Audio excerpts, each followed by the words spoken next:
യുടെ ഏറ്റവും വലിയ ദേവാലയമായ മക്കയിലെ വിശുദ്ധ കാബാലത്തെ പുതപ്പിക്കുന്ന തുണിയാണ് കിസ്വ.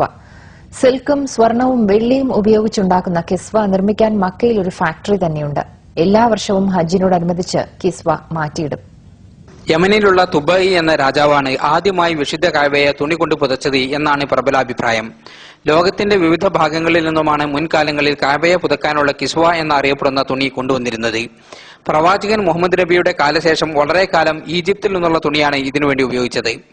1926 മുതൽ അബ്ദുൽ അസീസ് രാജാവിന്റെ നിർദ്ദേശപ്രകാരം മക്കയിൽ തന്നെ കിസ്വ നിർമ്മിക്കാൻ ആരംഭിച്ചു.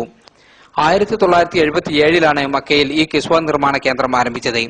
ഇവിടെ 200 ജോലിക്കാർ ഒരു വർഷമെടുത്താണ് ഒരു കിസ്വ നിർമ്മിക്കുന്നത്. ഏതാണ്ട് 2 കോടി സൗദി റിയാലാണ് ഇതിന്റെ നിർമ്മാണ ചെലവ്. 450 കിലോഗ്രാം ശുദ്ധമായ സിൽക്കും 15 കിലോഗ്രാം സ്വർണവും ഉപയോഗിച്ചാണ് 650 സ്ക്വയർ മീറ്റർ വലുപ്പത്തിലുള്ള കിസ്വ നിർമ്മിക്കുന്നത്. 47 മീറ്റർ നീളത്തിലും 1 മീറ്റർ വീതിയിലുമായി വിശുദ്ധ ഖുർആനിലെ വചനങ്ങൾ അറബ് കാലിഗ്രാഫിയിൽ ഇതിൽ എഴുതിയിട്ടുണ്ട്.